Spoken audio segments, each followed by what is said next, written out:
whether it, and then they beat the Eagles at that. And not only did they beat them, they held them scoreless. Like they went in and they had they actually outplayed their first unit. Yes, they outplayed their first unit. My thing is seeing that, seeing what they have, seeing what they're doing, their young talent, and the fact that they're hungry and they want to make a statement. I'm gonna say over Cleveland Browns. I'm going with you. I'm rocking with you, Cleveland. Well, I love Baker Mayfield. Myles Garrett definitely's got to show out this year. He underachieved last year. I like the acquisition of Carlos Hyde. He's going to help out their backfield severely. Jabril Peppers got to step it up. And I want to see what Josh Gordon's got to offer to this team. Because you know what you're getting out of Jarvis Landry already. Landry's a beast. If Gordon can be a beast on the other side, I see 8 to 9 wins. If not, I see at least 6. So I got to go over with the Cleveland Browns. Don't take it, bro. Shockingly, I'm in the minority here. First, there's so many points I want to bring up. I'm not going to get into detail, but the Browns were 4-0 last year, so let's not get carried away about how they're doing in the preseason. I don't watch Hard Knocks anyway. I just don't really think You should, man. I haven't watched it. Especially not with the Browns. I haven't watched it since the Ravens won the Super Bowl. Y'all some cold. Y'all being hard on the Browns, man. You know, a 1-31 coach, a vicious cycle of quarterbacks. You know, what I saw the other day was very disturbing. Tyrod Taylor got hurt, hurt his wrist, and he came back in a preseason game. When was the last time a quarterback came back in a preseason game to prove he was a toughie? He's got the job already. He doesn't have to earn it. Nick Foles. Nick Foles got injured his last preseason game, and he came back and he played. No, Cam Newton. I'm sorry, Cam Newton. Okay. Cam Newton. Yeah, but he's an established quarterback. Taylor, at this point, there's no reason for him to come back into a preseason game. Well, no, and that I agree with you. I'm not going to disagree, especially like I say, it being preseason. Yeah. But what I will say is that there's a level of toughness. There's a different feel with this Browns team from last year to this year. You don't have the quarterback carousel that you did have last year. You have 2 quarterbacks. You have Tyrod Taylor and you have Baker Mayfield. So and each one of those have shown to be solid. So with that being said, like the feeling is different, the atmosphere is different with those guys. So with the injury happening, Tyrod felt like, you know what, I got to get back in there. Like he's probably worried about that starting job, if you ask me. But they should have taken his helmet away. And also, when Antonio Callaway was made to play the whole game as a punishment, what happens if he tears his knee apart? What are you doing? So anyway, long story short, vicious cycle continues. 2 to 3 wins, maybe 4 if they're lucky. And here we go again. Coach gets fired. The whole cycle starts over again. Draft terrible quarterback. Fire coach. GM will last 2 years. He'll get fired. 3 wins. Will's about to go home. We're about to send Will home right now because he disagreed with me on that one. I mean, nothing against Will, but F you, buddy. All right, guys, we're going to go to the NFC North. We're going to NFC North. We're going to start with the Minnesota Vikings, who were 13-3 in 2017. They made huge adjustments. They got rid of Case Keenum and picked up Kirk Cousins. So I want to hear my buddy's take on this. I'm going to start with you, Doc. And before Doc, what's the total wins on it? 10. Wow, I like that. 10? Yeah, Doc. Minnesota 10, I'm going with the over. And you can say what you want. You know, I know Redskin fans are going to be upset about what I'm about to say. You guys didn't give him any weapons. He has weapons in Minnesota and a solid defense to boot. So I will say with Kirk Cousins, he's going to show his ass this year.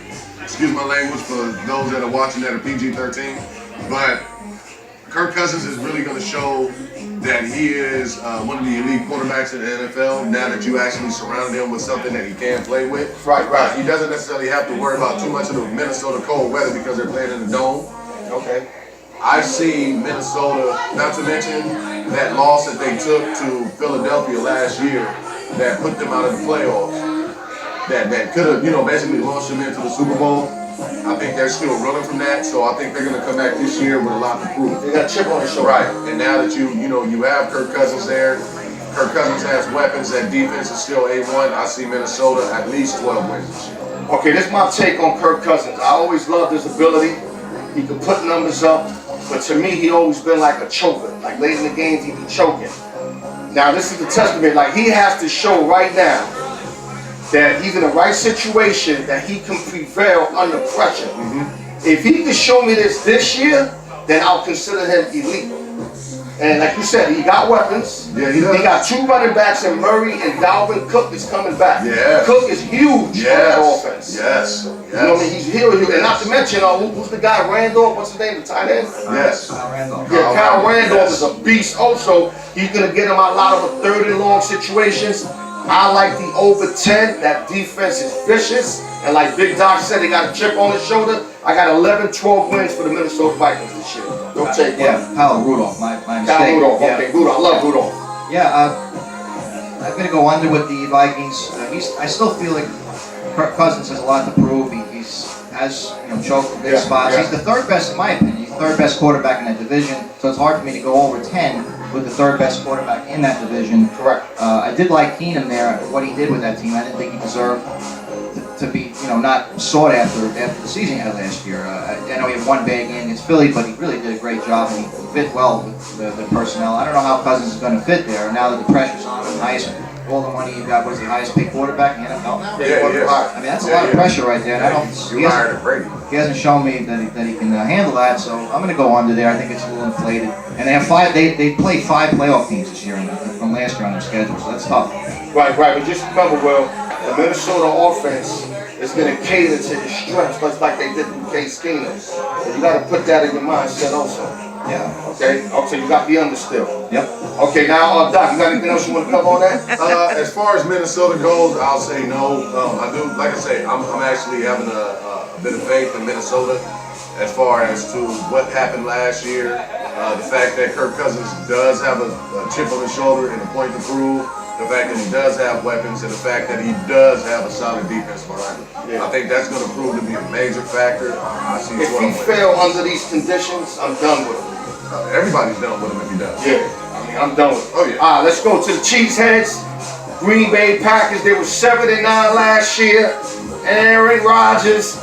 Oh, man, I can't wait for y'all to talk about this. Well, give me some numbers there, brother. 10. They got 10 for Aaron Rodgers and company, who basically, they took a lot of his weapons away. Start with you, Big Doc. I will say either a push, and I'm glad it's not a hook. I would say either a push or 11 wins. It's not going to be more than that. Now, my thing with that is you got Aaron Rodgers, who was injured last season. You took away Jordy Nelson, but you gave him Graham. You gave him Graham. Tyler is still there. Cobb is still there. So he does have weapons there. Yeah. So it's not like, you just left that offense depleted. And this is still Aaron Rodgers. Right. Potential Hall of Fame quarterback, Super Bowl winner, gunning for his next one. So with that being said, I'm going to say it's either going to be a push or they're going to go 11 wins. I'm going to put them right under Minnesota. Okay, I love Cobb, Vontae Adams, Geronimo Allison, and the acquisition of Graham. To me, that's all right, Aaron. Aaron got enough to work with. Aaron works magic. I got him at least, not at least, the most 10 wins or under 10.